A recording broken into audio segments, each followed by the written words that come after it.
y vamos a conversar con él sobre el caso de esta menor de 17 años que por razones que todavía no se aclaran habría abandonado a su pequeño. Ya más o menos hemos contextualizado en el previo con el psicólogo la situación de esta menor. ¿Qué podríamos decir de este caso? Y ya, mira, el abandono de un niño tiene implicancia al igual que un filicidio. Les voy a contar. El filicidio es cuando un padre mata a su hijo. Mata a su hijo. Igualmente el abandono es una forma de aniquilamiento psicológico, podríamos decir, ¿no? El otro es aniquilamiento físico. Medea era la esposa de uno de los grandes argonautas de la historia del mito griego. Cuando este argonauta implica otro matrimonio con otra mujer, Medea asesina a sus hijos en forma de venganza. Igualmente, el abandono de un niño implica una forma de hacer desaparecer vamos a decir, el objeto amoroso a través del abandono o la muerte. Pero al mismo tiempo, el hijo representa para esa madre en ese momento una frustración. Por lo tanto, la madre trata de desligarse de esa frustración a través del abandono o el asesinato. La historia de esta menor, al igual que la de la madre, es complicada. Es una situación que lastimosamente es muy latente en nuestra sociedad, no solamente loretana, sino nacional, digamos. Claro, esta es una forma de drama. Es un drama familiar, es un drama social. A lo que yo indicaría que analizando la historia biográfica de la menor con algunos puntos de referencia que da la madre, es una niña pues que ha crecido con una falta de afecto muy grande, dado a la historia también de la propia madre, que ha vivido en un hogar pues no real, ha vivido en un hogar donde ella ha sido adoptada prácticamente y donde ha tenido su propia familia. Pero al igual que la hija, es como una especie de repetir la historia pasada.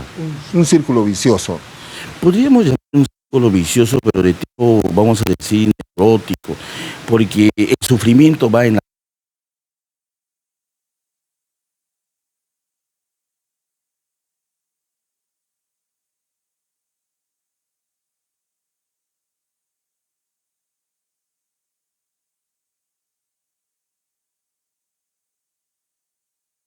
Cuando una madre sale gestando, en cualquiera de las condiciones, sea por presencia o ausencia de la figura paterna, implica que va a existir inicialmente un rechazo primario activo. Este rechazo primario activo se da generalmente cuando la madre no acepta ese embarazo. Intentará todos los medios de querer abortarlo, sacarlo, pero no logra. Entonces el niño nace o la niña nace. Entonces, ¿qué representa ese niño, esa niña para esa madre? Un objeto de frustración. Un objeto de frustración. Al ser un objeto de frustración, lógicamente ese niño no va a crecer en un ambiente amoroso. Va a crecer en un ambiente sádico, va a crecer en un ambiente abandónico, va a crecer en un momento de desligazón, va a vivir momentos donde que no va a representar el amor y el afecto como una maternidad biológica, psicológica y social. Ahora, el inicio sexual de los adolescentes es un tema del que se habla muchísimo. Bueno, en teoría se habla bastante y también hace mucho tiempo, pero sin embargo la realidad demuestra lo contrario, porque por lo menos si uno confirmaría que hablan del tema, pues viéramos reducidos los índices de, por ejemplo, embarazo adolescente, que estamos en los primeros lugares acá en Loreto, y no, sí, están hablando. Pero aparentemente eso no se habla y en todo estrato, ¿no? Para no estigmatizar a ningún estrato social, pero seguimos en esos lugares. Es decir, ¿usted conoce algo? ¿Se está hablando en los colegios del tema de educación sexual? ¿Los preservativos son gratuitos? ¿Sabe usted algo de eso?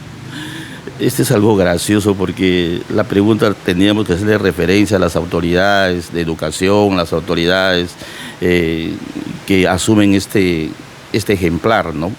Pero primero, yo desde mi punto de vista no he logrado yo percibir, he sido decano del Colegio de Psicólogos y nunca se ha logrado llegar a una negociación con el Ministerio de Salud para que los psicólogos tengan un apoyo muy grande en el trabajo que ellos realizan y en los colegios también. Pero primero, si vamos a partir esto, primero hay que trabajar con el docente para que tumbe sus fantasías y sus paredes, de hablar sobre la sexualidad.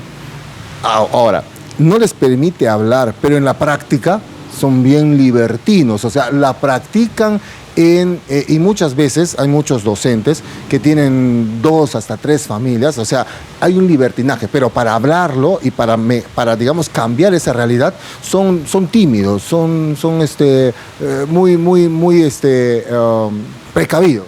Por eso yo le digo, ¿no? Primero hay que tumbar esa preconcepción que tiene el docente de hablar sobre sexualidad con un joven, para ver qué cosa moviliza internamente el docente. Ahora, usted sabe muy bien de que existe los hechos orientadores, los hechos de palabras, los hechos que se desvinculan con una realidad interna. La realidad interna es lo que usted menciona, ¿no? Tener doble pareja, hacer una vida sexual promiscua, que quizás eso le impide hablar claramente sobre una vida sexual sana y clara en los jóvenes. Lo que se tiene que buscar en la juventud, en los jóvenes, es que puedan vincularse, relacionarse, hasta enamorarse, porque eso es algo natural en el ser humano. Lo que se tiene que hacer es postergar la vida sexual. Ahora, ese es el trabajo que hay que enfocarnos. Ahora, yo discrepo con usted en eso, porque no porque yo lo diga o porque no lo diga, se va a dar lastimosamente, porque es parte de esa evolución adolescente que tenemos, el despertar sexual. Ahora, lo que tendrían que hacer es ser más fuertes en el tema del cuidado, de usar los preservativos, que eso es lo que finalmente va, porque si usted dice no tenga relaciones, lo van a tener a escondidas de usted, nunca le van a comunicar.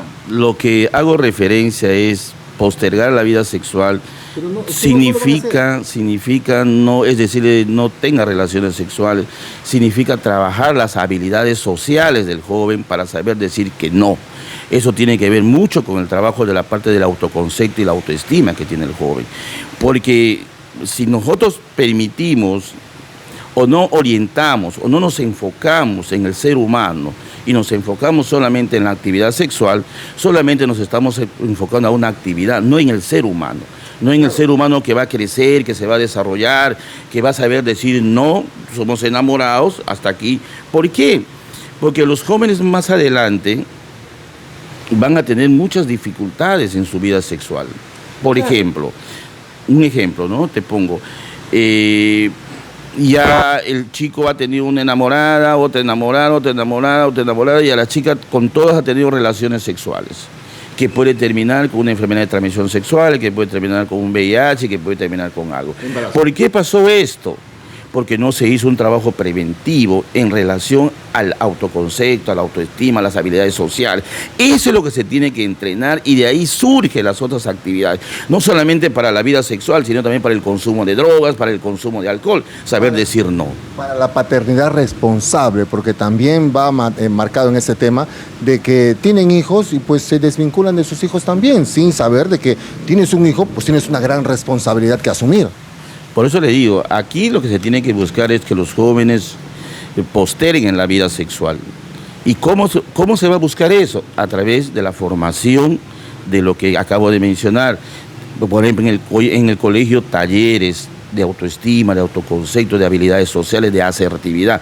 En casa reforzar eso. Si el padre no ha crecido con una orientación sexual, no ha crecido con una educación sexual sana, lógicamente no le va a importar lo que su hijo o su hija haga, porque no ha sido formado, no tiene ni el menor índice de lo que es la sexualidad. Pero sin embargo, el colegio puede, a través de sus escuelas de padres que hacen, tocar esos temas de la parte de la sexualidad, que es un tema, como lo voy a decir, bien difícil que los docentes lo hagan, porque tienen ese criterio de que hay una cierta timidez de hablar de este tema con los jóvenes. Psicólogo.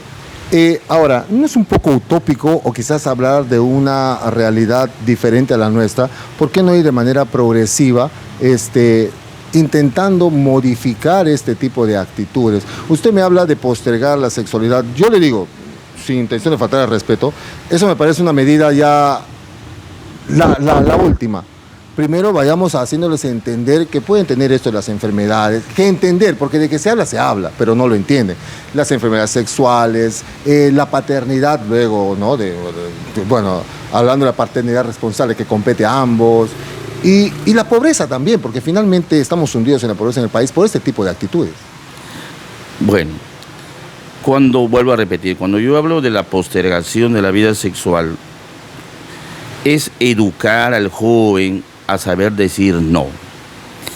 Los otros elementos que usted los menciona nos puede llevar a una liberación sexual, a que todo el mundo pues tenga una vida sexual, uso mi preservativo. Pero eso es lo que está pasando, ¿o me equivoco? Pero por eso hay que retenerlo, por eso hay que educar. Si decimos, es igual cuando hablamos de violadores, a los pobres violadores les juzgamos, les mandamos a la cárcel, no me estoy defendiendo, ¿no? Pero si nosotros analizamos la vida pasada de estos jovencitos que han sido en algún momento niños, ¿cómo han sido criados? ¿Bajo qué estructura familiar? ¿Bajo qué dinámica familiar han sido criados para llegar a ser un asesino, un delincuente, un violador? Es igualmente, ¿bajo qué cultura le estoy educando a mi hijo para que llegue a ser un promiscuo sexual, para que tenga una vida sexual muy temprana, a escondidas o ocultas? Porque no existe ese diálogo en relación a la sexualidad. Si vamos a seguir nosotros proyectándonos con el uso de los anticonceptivos, con la paternidad responsable, es como abrir la puerta y decirles, ¿sabes qué? Vayan, hagan sexo, pero cuídense. Entonces seguimos con la misma situación, porque la misma situación va a seguir pasando. Ahora, el uso del preservativo, el uso de todas esas cosas es una responsabilidad, lógicamente, pero todos sabemos que la juventud se mantiene en una situación de Sturm-und-Drang, de impulsividad, de reacción, de todo eso. Por lo tanto, necesitan controlar esos impulsos, necesitan controlar eso. Desde ahí tenemos que partir de del mismo ser humano, no de las acciones que él hace. Las acciones van a depender de cómo se ha ido trabajando la parte interna del ser humano. Muchas gracias. Muchísimas gracias.